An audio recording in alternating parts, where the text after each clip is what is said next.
This is Jim, and Receiving this message. We are Ken Jennings and John Roderick. We speak to you from our present, which we can only assume is your distant past, the turbulent time that was the early 21st century. Fearing the great cataclysm that will surely befall our civilization, we began this monumental reference of strange and obscure human knowledge. These recordings represent our attempt to compile and preserve wonders and esoterica that would otherwise be lost. So whether you're listening from an advanced civilization or have just reinvented the technology to decrypt our transmissions, this is our legacy to you. This is our time capsule. This is the Omnibus.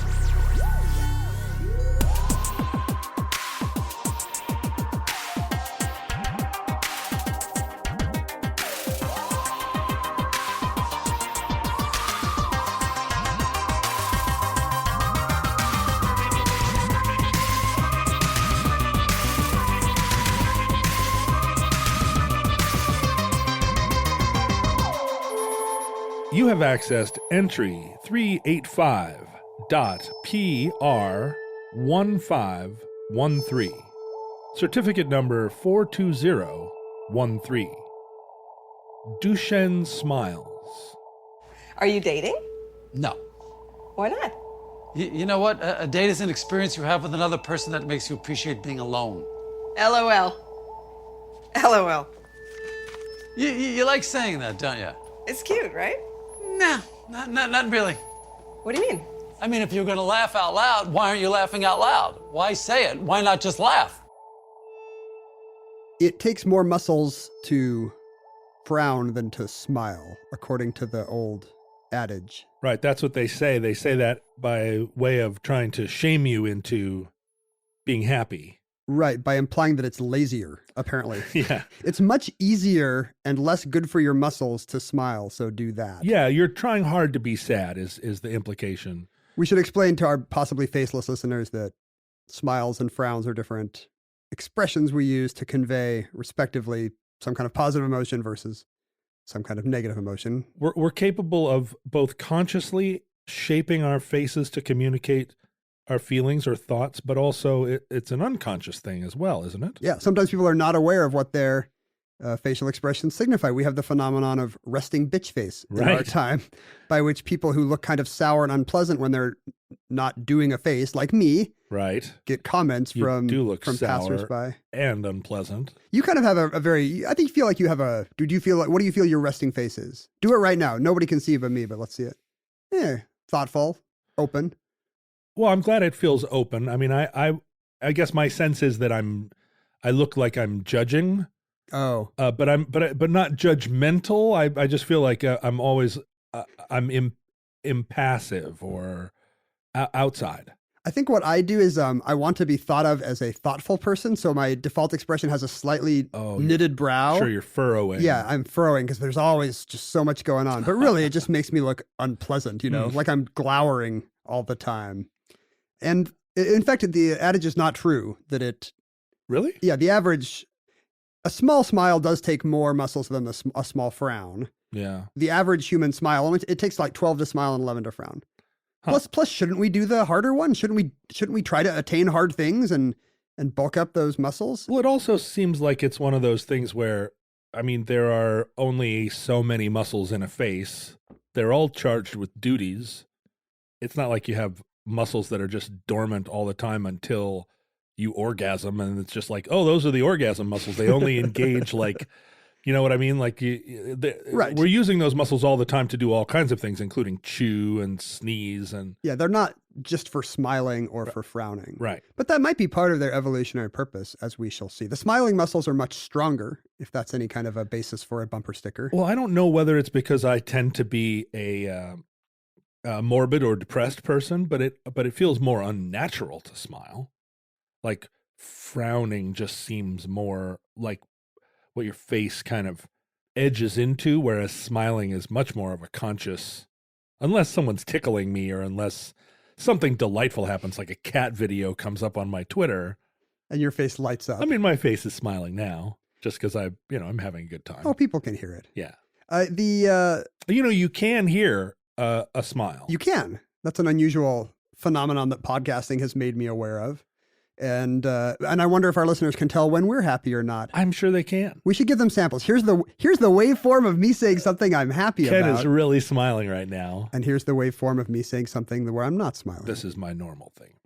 There it just sounded a little lower, I guess. If you look at pictures of Eddie Vedder singing in the studio, he has this enormous, sort of like rigor mortis Right. smile to his face, but he's actually doing it because it's audible in the.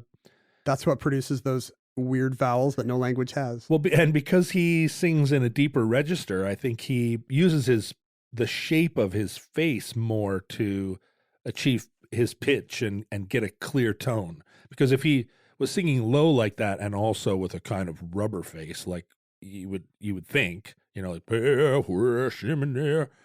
it would sound muddy. Whereas he's like, no, but he's got his mouth all smiling. I would describe my resting face as a baseball pitcher caught mid fastball. You know those photos where the Yeah. arm is at some impossible angle, oblique angle, and the face is like. Durr. Guillaume Duchenne de Bologna was sure. important French neuroscientist of Guillaume the 19th century. Duchenne de Bologna. Yes. So, but why is he from Bologna? Because most of his findings were just bull. They were. His real name was Guillaume Duchenne, but people who didn't agree with his text just called Said him. he was from Bologna? Yeah, no, I'm just kidding. Come on. No. He's actually not from Bologna, the Italian city Bologna. with the famous medieval university, and not the meat, by the way. They don't have bologna in Italy. Yeah, I know. They call it mortadella. Is that the closest thing to bologna? Yeah, in Europe they have 750,000 kinds of meat. in Identical tubes. lunch meats. Tube meats. They are ready for the space age. They Mhm. they put all their food in tubes. Basically, any animal that walks or flies or swims, you can grind it and put it into its own intestine, and then boil it in a pot. Oh, I was picturing literal toothpaste tubes, like they will squeeze out liverwurst from a toothpaste tube. Scandinavians will squeeze out fish eggs from a toothpaste Absolutely, tube. they do. I want to 3D print something in the shape of a toothpaste tube, but it's actually made out of that intestine casing. And I want to get toothpaste out of it. Oh, come on! I want that feel of kielbasa every time I squeeze the toothpaste tube. I saw a thing online, and this is one of those fake news things where I didn't chase it. Normally a thing like this you're going to chase until you find some semblance of the truth. Because you do not have a day job. Because I don't have a day job, and also I'm not going to just read something on Facebook and be like, But something went by, and I didn't have time to chase it. But it said that some rabbis had decided that genetically, or rather, test tube meat, test tube pork was kosher because the animal itself did not have a cloven hoof. Because it did not exist. Because it didn't exist. The question is, does the null animal, the zero animal, the null set of animals, does it have zero of the unkosher kind of hoof or zero of the okay kind of hoof? That's right. And I was like, it's an interesting Talmudic question. That was exactly it. I saw it, and I spent the rest of the day kind of having my own little agadic rabbinical internal discussion about whether or not this was in your head, you were having a rabbinic. I was. It was me and the other members of my school, and we were my shul. So instead of like an id, an ego, and a superego, do you have are the three parts of your brain like conservative, orthodox, and reform? Well, I like to think of myself as kind of in a shtetl environment, and it's just there's one rabbi and then a bunch of students, like a bunch of young guys all tussling for. You can take the boy out of the Alaskan shtetl, but you can't take the shtetl out of the boy. But again, that could actually be some total that could have been put in there by a Russian bot. It could be completely false. I don't know. This whole discussion started with you asking why Guillaume Duchenne was called Guillaume Duchenne de Bologna. Right. He is actually not from Bologna, Italy. He's from Bologna-sur-Mer on the coast of France. Oh, okay. It's just his home village. Sure. Because that was a different time where you would actually say, hey, I'm Greg from Norwich. That would be your name. Which Greg? Oh, yeah, Greg from Norwich. No, nobody does this except for like blues musicians. It was because they didn't have patronymics or right. Like my family, the Rodericks from Wales, Roderick was just a surname, or I'm sorry, it was just a first name. So somebody was originally John, son of Roderick. John, son of Roderick, and the British came in with their pens and their paper. Oh, man. And they said, colonizers. Yeah, colonizers. And they were like, we're going to write your names down in a book. And, my ancestors took a break from chewing on rocks or whatever the Welsh did at that time, not that long ago. Rubbing coal under their arms for some reason. And they said, well, my name is, I can't even do a Welsh accent. I'm not even going to try. Actually, I have a Welsh accent. This is what it sounds like. My name is Roderick. Look you. Is that it? Oh, let's call it that. But it was, my name is write down Roderick. Look you. John. My name is John, son of Ryderike, whatever, and the whoever the colonizer was in his red coat with his fluffy hat was like, John Roderick. Next. I guess college campuses might have some form of that, but it would be like something they wear. Is it like which Henry? Is it like sure? Is it like Henry with the weird jacket? Is it jeans jacket Henry or handsome Henry or? We have that at my daughter's preschool. We have curly haired Emma and straight haired Emma. Oh, but then that gets rid of the old timey single initial, where classes have Eric T, Eric R, and Eric S fighting it out. Sure, all the Emmas in the Spice Girls. I think blues musicians are the last ones who is like, wait, which Sam? You mean Creole Sam or Delta Sam? Boston Sam. Yeah, exactly. That's but we don't have that in our age. But apparently Guillaume did. He was a groundbreaking. He's been called the first French neurologist. In fact. To this day, there are 5 different myopathies or muscle diseases named after this guy because he invented many different kinds of ways to diagnose them. He was the first to do a biopsy. Circa. This is 19th century. So he was doing his work in the mid 1800s. Huh. First to do electrotherapy, like not some kind of weird mid 20th century cuckoo's nest shock thing, but electrical stimulation of the muscles. Stimulating a muscle, realizing you could get a muscle to contract, and you could use that for therapeutic reasons. Have you ever had that? Have you ever experienced that? Accidentally, like reaching into my dad's Apple II when I was a kid. Like, what would have been live? Why was the power source in there live? Well, I was trying to stick a card back in and hit something live. Electricity is retained inside the transformers and things like that. So even when they're unplugged, there's still danger of. Well, the computer was on, so I was an idiot. Oh, I see. But I was also a 10-year-old whose graphics card was loose, and you just don't think when you're that age. No, you don't have the myelin on your nerve endings. Not when your graphics card is loose. And it makes your hand jerk, and of course that often kills people because your hand tightens on the thing that's shocking it. That's why they say if you want to check and see if a fence is electric, we're giving good advice to the future here. I'll say you touch it with the back of your fingers. Oh, because then when you clutch, you pull away from the fence. I've had. I can't believe you don't know this from your shtetl upbringing. No, I stay away from all electric fences, but that's because I'm 1/4 horse. I had electroconvulsive therapy, not convulsive, but I had a knee rehabilitation, and they put electrodes on it, and they just zap it, and your muscles all tense and clench. What does it feel like?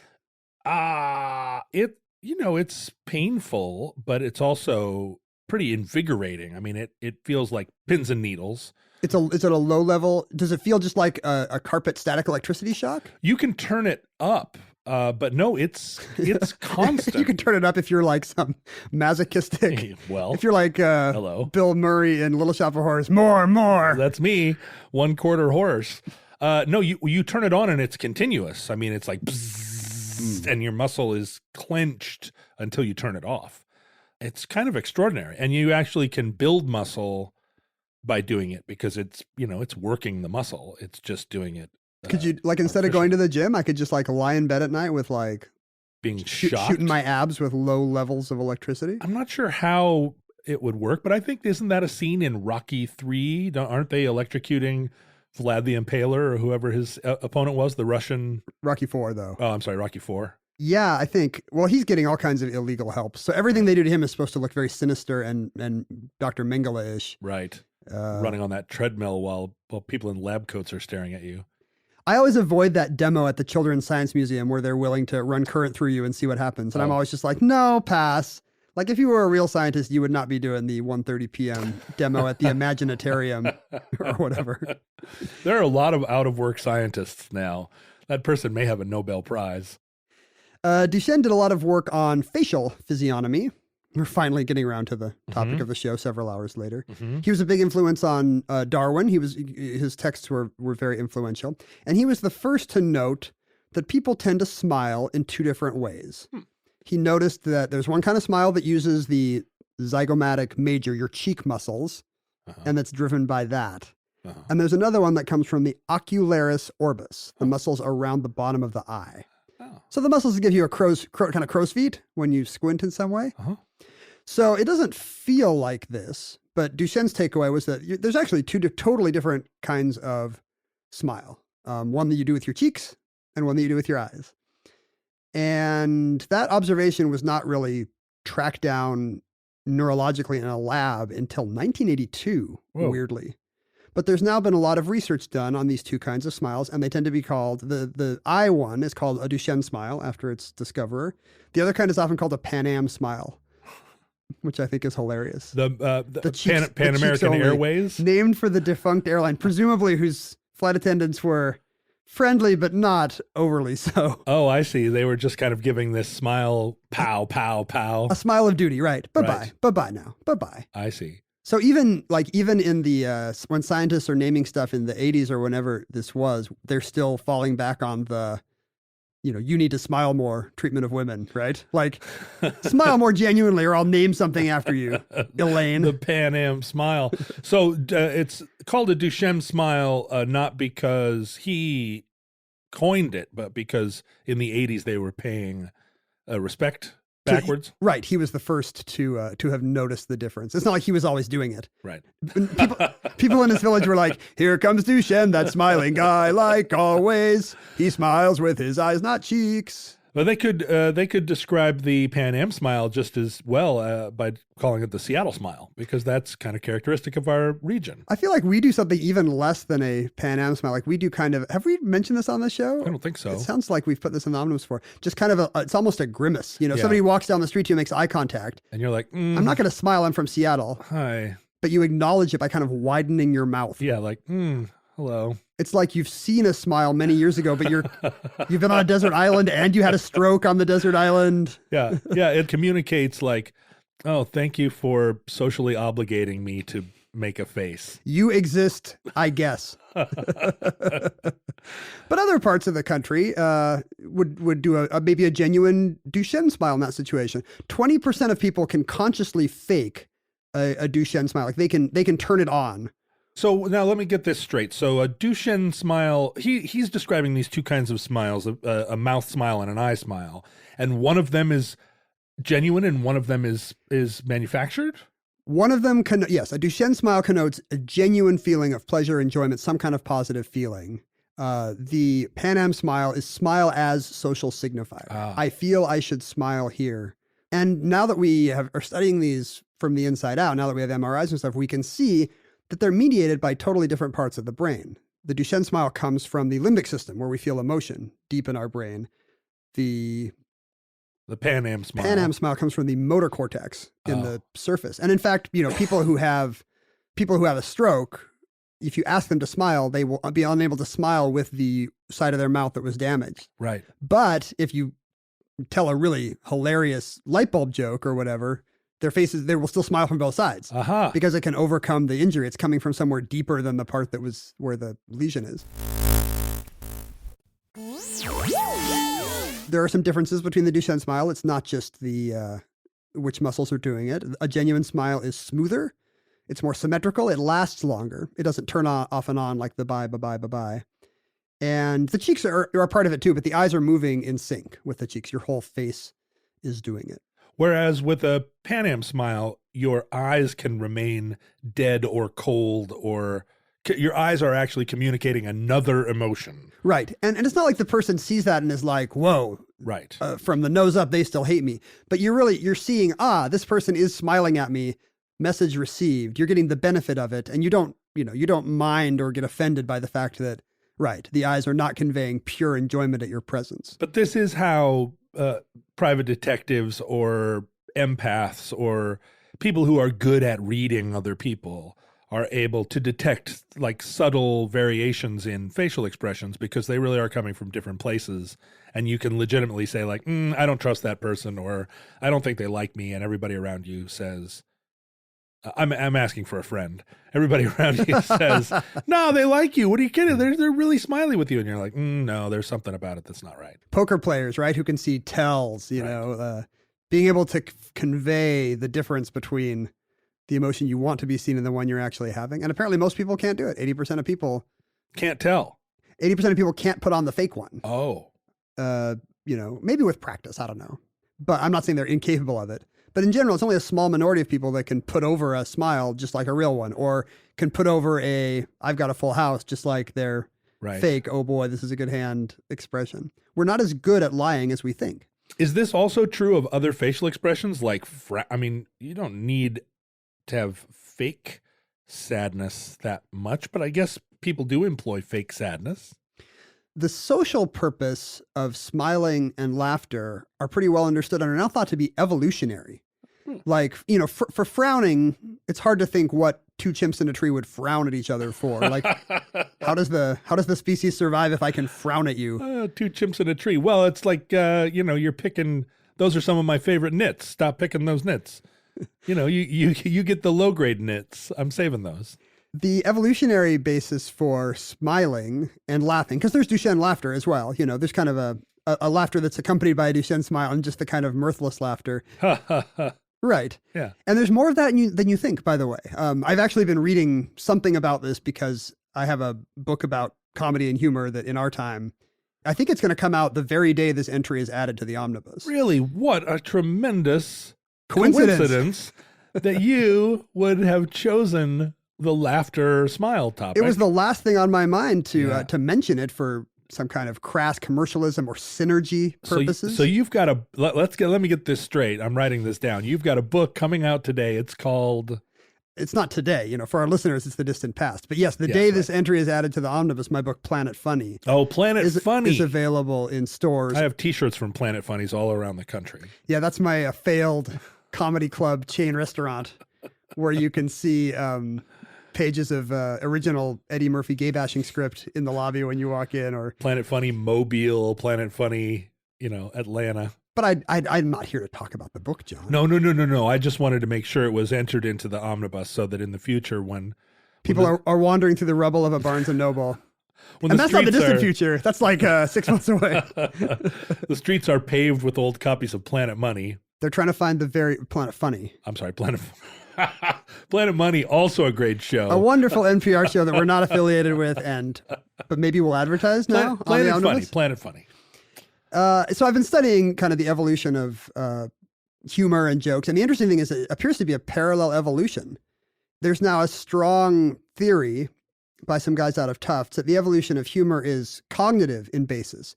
That we needed as primitive hominids or primates, we needed to have some pleasurable feeling of reinforcement when we figured something out.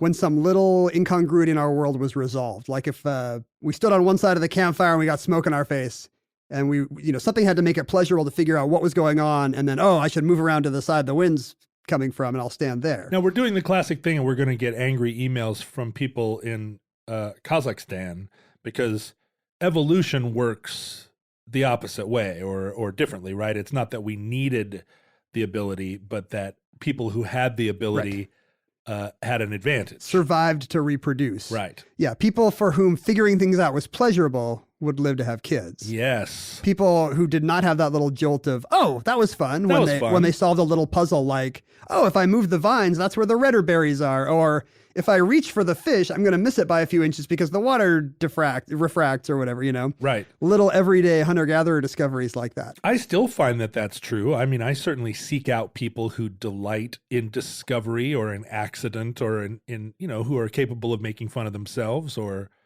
as opposed to somebody who's like, ugh, I have to move the vines to find the redder berries.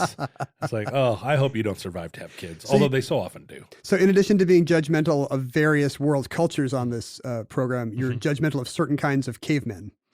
There are a lot of cavemen I wish had not survived. They didn't. They couldn't find the berries. And some of the great ones didn't survive. That's my assumption, at least. So it's much the same way. It's the same reason we find food or sex pleasurable because the people who didn't enjoy that, like Morrissey, don't reproduce. He didn't.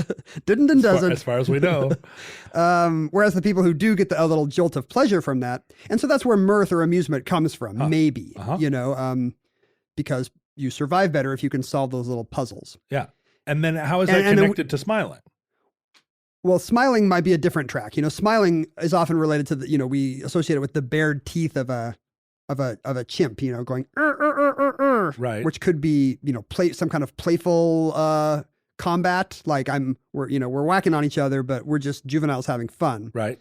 There's also kind of submissive Right. posture. And it could be submissive, right? Right. It's like, I'm giving you some kind of positive effect to end whatever is fraught in this interaction. Right.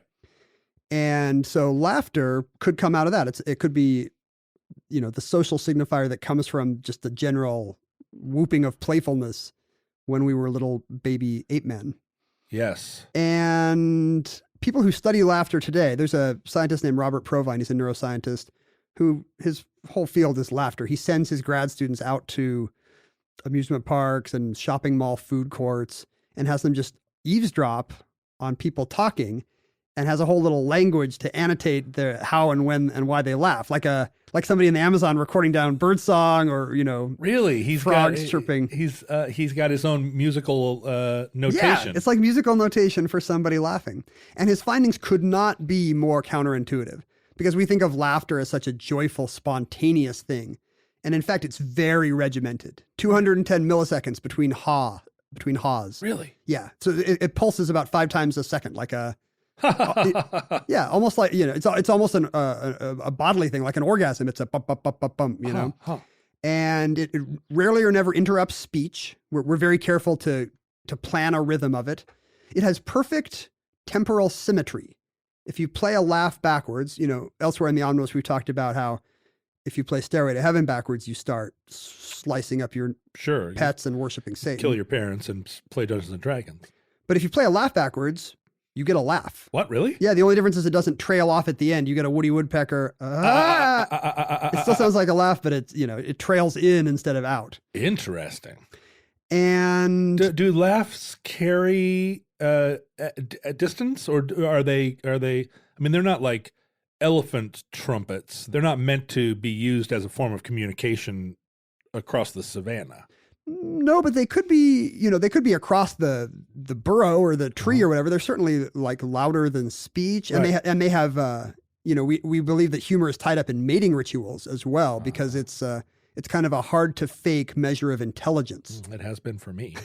But like on a first date, you can say, I'm very smart, or you can have some witty badinage with the waiter, and that's a little more convincing. And so often you come away from an encounter, and the first thing you say about someone is they have a sense of humor, like they got me.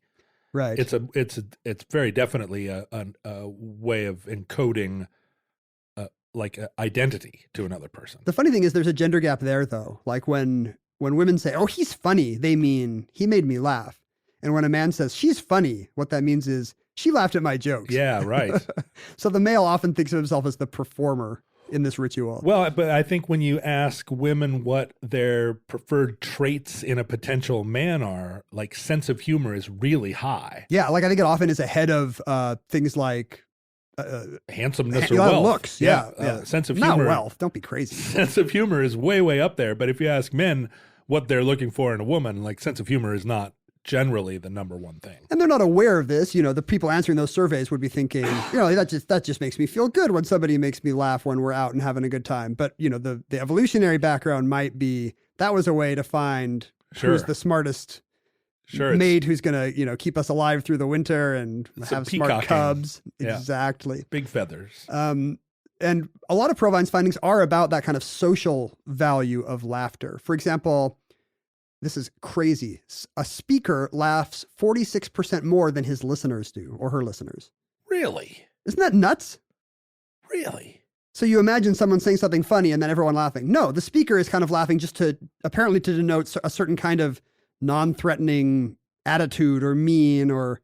I really have to question that. I'm going to look at that more carefully. People should listen to the Omnibus very closely and see if I laugh at my own jokes more than you laugh at my jokes, which is almost certainly true. Almost certainly true. 46% more, I think.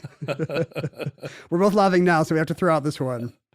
This is a weirder one. 80% of laughter in the wild does not follow humor.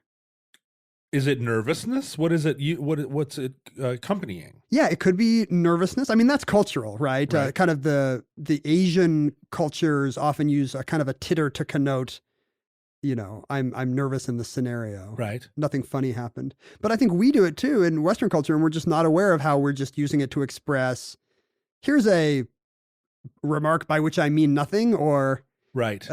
this whole second language we're not even aware of that's going on somewhere in our hindbrains. Sure. Don't mind me. Right. Or all the awkwardness of I'm just going to scooch by you here in the lunch line, or I dropped the salt shaker, like all that. You would laugh, wouldn't you? Yeah, it's two baby bonobos doing that so that their parents can see that that's play combat, Right.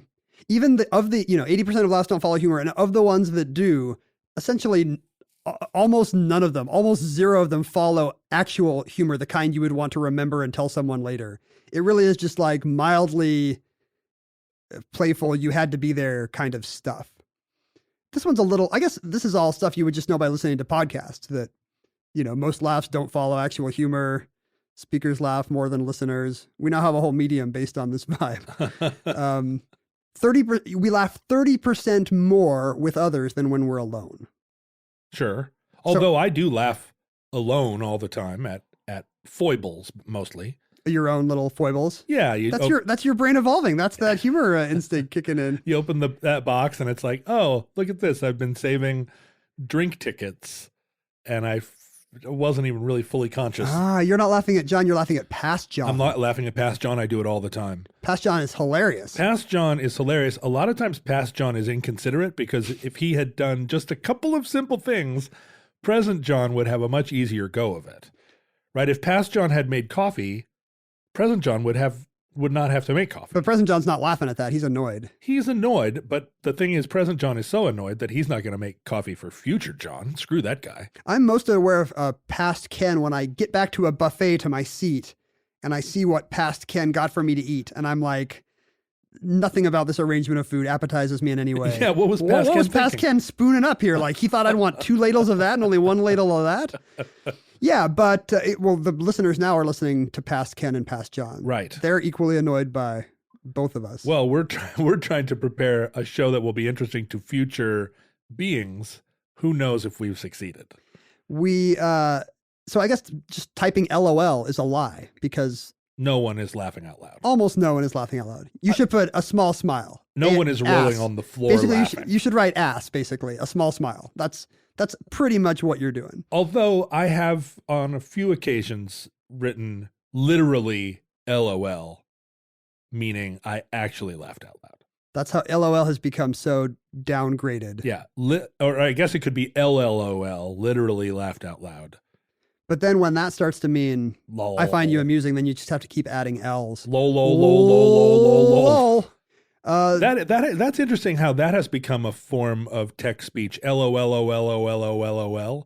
which is insensible. Laugh out loud, out loud, out loud, out loud, out loud. But it's taken on a kind of mnemonic quality, right? That number of alls correlates to. But it kind of it suggests a sound. Lol, lol, lol, lol, lol. Well, that's my theory. It's the pulses of laughter. Like the 210 millisecond pulses are being mimicked on your screen by the OL.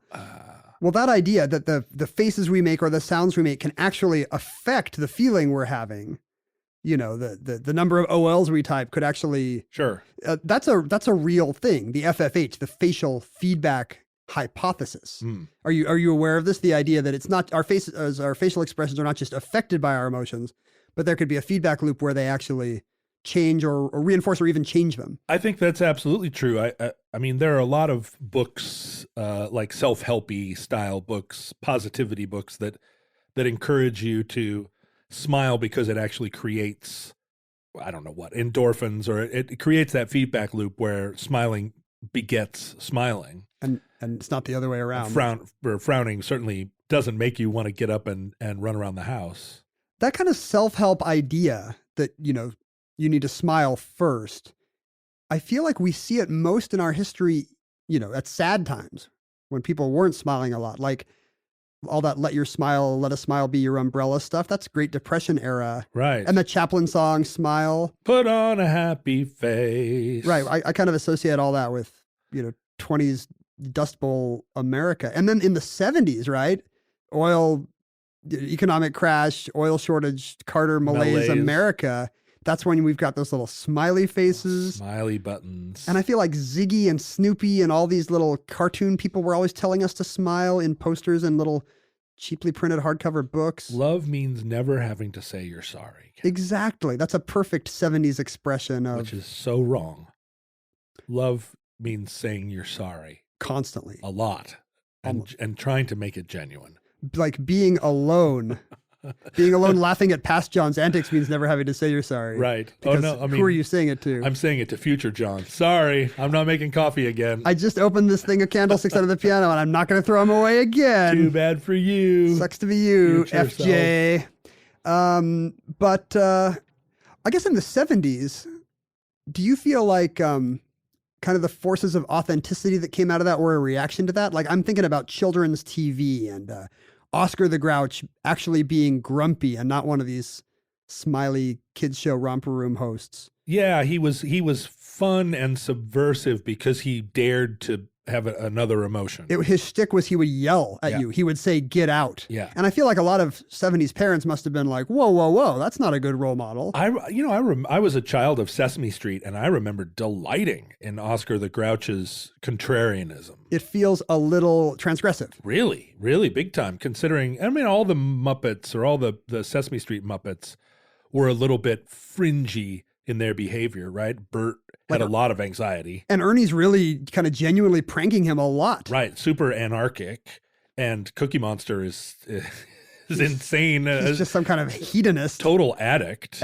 Yeah, exactly. Addictive personality. And then Grover is childlike and simple without being dumb. There's even an anxiety one. Telly is like some kind of anxiety Muppet. Oh, I guess Bert already was. Yeah, we're getting in, like once you cross over into Elmo land where the Noi Muppets live. It's kind of driven by marketing rather than worse, so much worse. Freudianism. Yeah. We had the good Muppets in our day that were driven by a Freudian psychotherapist's idea of children's archetypes. But it worked. You're right that it was novel to approach a child and say like, that you can feel bad. And Mr. Rogers' whole shtick was just like every episode, like we think of him as this kind of sunny, neutered guy. But if you actually grew up watching Fred Rogers, every episode was like, are you sad because your mommy and daddy throw crockery at each other? Yeah. That's okay. Okay. Anybody would. I'm here for you. Like that. Mr. Rogers is really grappling with serious and dark emotions. He was, and he was not afraid. Fred Rogers was not afraid to get in there and go all the way. Right. If you could, does your PP not work? It's okay. Why are you turning Fred Rogers? Why are you corrupting Fred Rogers by imagining him as a sex therapist? Talking to 70-year-olds. He really gets in there and goes all the way. No, John, he's not a skeevy guy at a 70s orgy. He's a delightful pastor type. When you compare that with like, I had a happy cereal bowl where Snoopy would tell me cute kind of anodyne messages about what happiness really was. And then I would look up over that cereal bowl and Mr. Rogers would be like, did somebody died? Yeah, me too. You'll never see them again, but you can remember them. And I'd be like, geez. Well, no one ever lost money betting on how messed up 70s childhoods were. So this idea is true. I guess we kind of got far afield there wallowing in our own nostalgia. Yeah. But the idea, there is evidence for this facial feedback hypothesis. The first to notice it were like Charles Darwin and William James. Interesting. In the 19th century, this idea that I bet facial emotions are not the soul affecting your face, but there's actually something mechanical going on there. And you can really see why Darwin was such a threat to every institution, because he's not just the guy saying, hey, what if Genesis 2 is not literal? Like he's actually saying all these things that you think of as in life as divine fruits of the soul. What if there's a rationalistic explanation for them? And it's just hormones squirting and neurons arcing and muscles twitching. Well, and that's your brain. That's what made Darwin's so dangerous too, and legitimately dangerous, because it introduced the idea, all the social Darwinism, where you realize, oh, if none of this is predestined, then we can just shape and build ourselves. We can just will to power ourselves into anything we want to be. It seems so close to a Happy Office motivational poster that you can be whatever you want to be. Yeah, who's the strongest? They should just take over. And it's like, whoa. That's not quite what he's saying. It turns dark very quickly. You can't just smile your way into, but I feel like there even was a book like Smile Your Way to Success. So there are different forms of this FFH hypothesis. There's the weak and the strong form. The weak would be, I can, make negative or positive emotions stronger by smiling or frowning. The strong form is I can actually create specific emotions in myself, guilt, fear, embarrassment, disgust, by practicing joy, those faces. just by doing that face. And it turns out they're both true. Like the strong form is true. That's how actors can, what do actors say? Get in the moment or whatever. Or a method. Yeah. Like when they can actually make themselves cry, it's because they did a sad looking face and that triggered the I'm sad part of their brain, and then tears just started flowing. So when Daniel Day-Lewis lives in a drainage culvert for 6 months preparing for a role in his new movie, My Left Culvert, in which he plays a prodigy culvert. He maybe doesn't need to do all that. He could just sit in his room and make the face of someone living in a drainage culvert. Right. You don't have to go be a cobbler in Tuscany for 6 months. Just look at some video of a cobbler's face, like a careful look. Maybe you put a needle in the corner of your mouth if you have to, and then just, do that for a month. Just cobbling. And you'd probably become a great cobbler. Like you could probably be an expert cobbler just by doing the facial expression. There's a contemporary situation that's really kind of the moment now, which is, and I'm going to use some nomenclature that is admittedly, there's language associated with this idea that's kind of a slur, or very definitely a slur, but there is the notion now. I love when I think you're going to say something incredibly racist on a recording forever.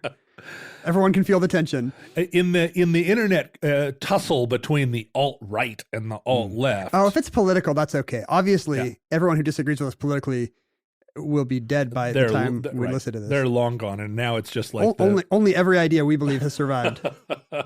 But there's a new epithet called the soy boy smile. Right. Are you familiar with this? It's a kind of a defanged, gormless kind of a inconsequential male. An inconsequential male who's like a lefty liberal who eats vegetarian food and supposedly the estrogen in soy has neutered his alphaness. Right. The connotation is not that he's a thoughtful passenger on Spaceship Earth. He is a weak man who is bad for the species. But there is a smile associated with this supposed type. Which is a wide open-mouthed, like the face you would make if you were making a yelp, like a. Oh, I see. With big eyes, like it's a wide enough smile that it does crinkle the eyes and has a kind of authenticity, the appearance of like total delight, like, but it's faked. And if you Google, I think like anything like soy boy smile or new male smile, well, you'll see these montages, and this is fairly recent in internet culture, these montages of, bearded guys in their 30s all making this face, and it's contemporaneous, or it's meant to be an analog to the duck face, but it's another name. It's a selfie face, basically. Yeah, another name for it is the cuck face. So it's a selfie face, and actually my friend Will Wheaton is often used as an exemplar of the because soy he's boy made smile. Entirely of made of tofu. Soy. Yeah. Yes, he has no skeleton. He's an outspoken liberal with a beard who lives in Hollywood, and of course the big meanies on the other side of the political spectrum really like to single him out. It's true that now that I picture Will Wheaton, I can totally see that face. That big smile, the big like open, big eyes, big mouth. It's interesting because it's probably a non-Duchenne smile because you're implying that it's a put-on used for a certain social signification. I'm one of these guys, and I'm happy to have my picture taken with you. Right. But it's actually more exaggerated than a authentic smile, not more restrained. Way more. You you would be hard pressed to look at those smiles and think that anything in real life could have generated them. So they're signifying something else. And my pal Dave Bazan from the band Pedro the Lion started doing it a long time ago because he noticed he was taking pictures with fans every day. And then the fans would post those pictures online.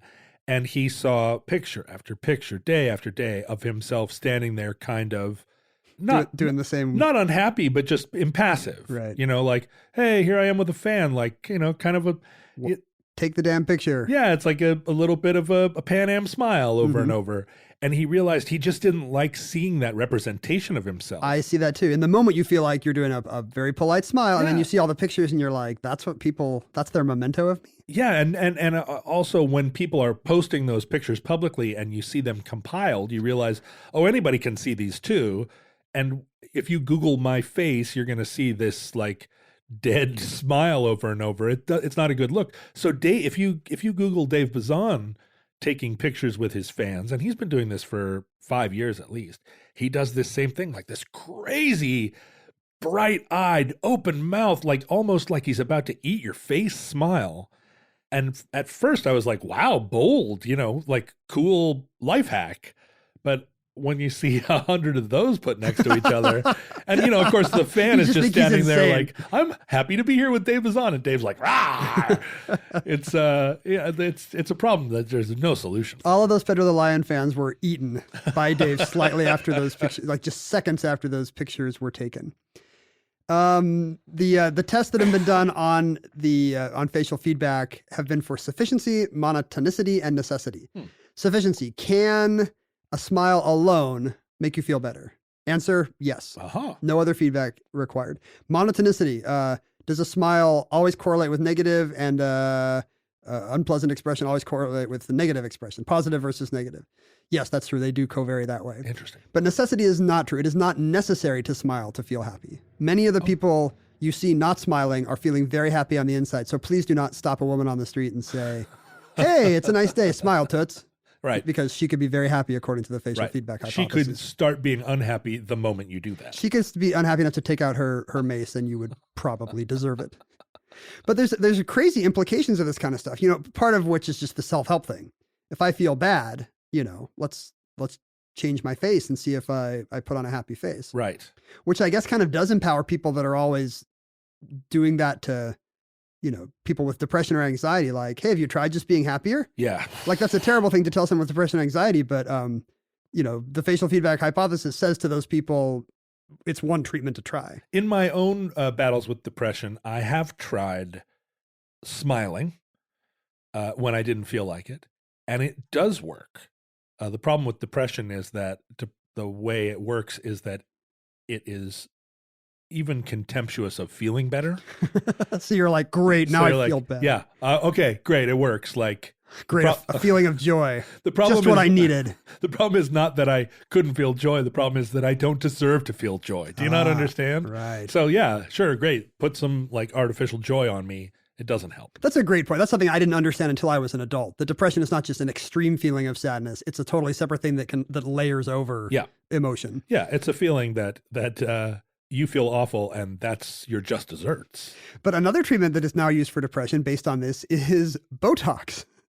Whoa. If I can numb the muscles that are associated with frowning, for example, so that I can't move them or feel them, get no sensory feedback from them, can't move them as easily, I will feel less sad. And that is actually true. This works. No. You can treat OCD by shooting Botox into somebody's nasal muscles, the kind you wrinkle up when you feel disgust. Huh. And it will actually limit the disgust reaction and lessen the symptoms of OCD. Wow. So this is a crazy treatment that is now being unveiled. This is bananas.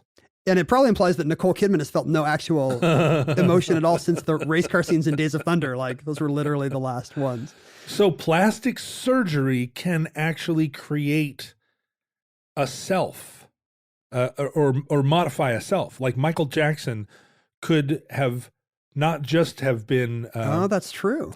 Not just exhibiting his inner whatever turmoil on his face, but his face could have been reciprocating. It could have been the other way around. Yeah. He's changing his face in order to feel those emotions differently. The more he looks like Diana Ross, like the farther he is from his actual self. Right. Although I cannot imagine anyone who would want to feel like Diana Ross. She doesn't seem like she's been happy her whole life either. No, that's true. You think you're just getting the look, and this is like a Twilight Zone episode. You're actually becoming a little bit of Diana Ross from the cheekbones in.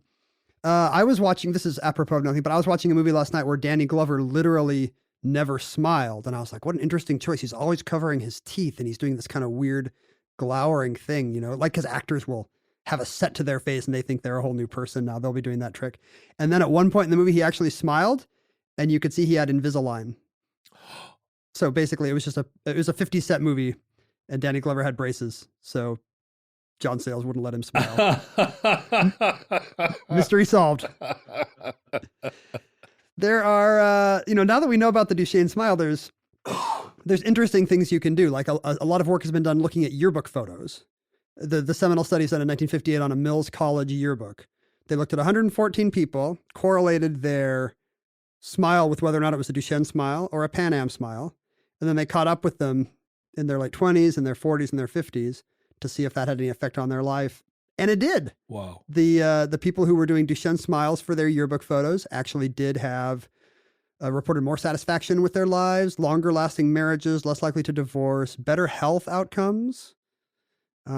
So there appears to be a sense in which an authentic Duchenne smile, even in a yearbook, I'm not saying it'll change the kind of future you have, but it correlates with the kind of life satisfaction and happiness you might feel. So from an evolutionary standpoint, it's possible, almost not possible, it's probable that we are in the midst of an evolutionary moment where gradually people who Pan Am smile will be less successful in reproducing.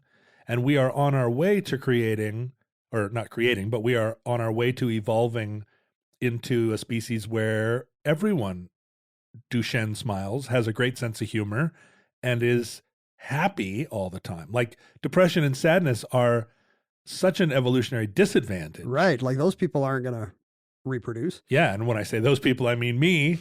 But I have reproduced. So take that, future. Wow. You're really making sure those depression genes get carried on. The problem is that my daughter is very happy. She's a happy little person and does not. That's not a problem. Although she did say to me the other day that day was the worst day of her life. And it was because she got into the Girl Scout cookies and ate a tube of them and I was upset with her. That's actually good. If that's the worst day of your life. I ate too many cookies. Yeah. Can you believe that? And Dad is mad at me. That's what I said to her. If this is the worst day of your life.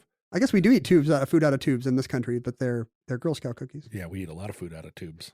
I guess so. It's like we're explaining a vestigial trait. Yeah. To our future listeners. The Pan Am smile will gradually fade out of existence. And I'm sure it's like we're explaining an appendix or tonsils or a vestigial tail. Well, although it may not, because the Pan Am smile, at least in our culture, is a form of social lubrication. I see people all the time at elementary school fundraising auctions, for instance. It's all Pan Am smiles, not a single Duchamp smile. Yeah, the P in PTA stands for Pan Am smile. I keep saying Duchamp smile, and it's not that, although that would be a great other smile. They should be called the Duchenne smile and the douchebag smile.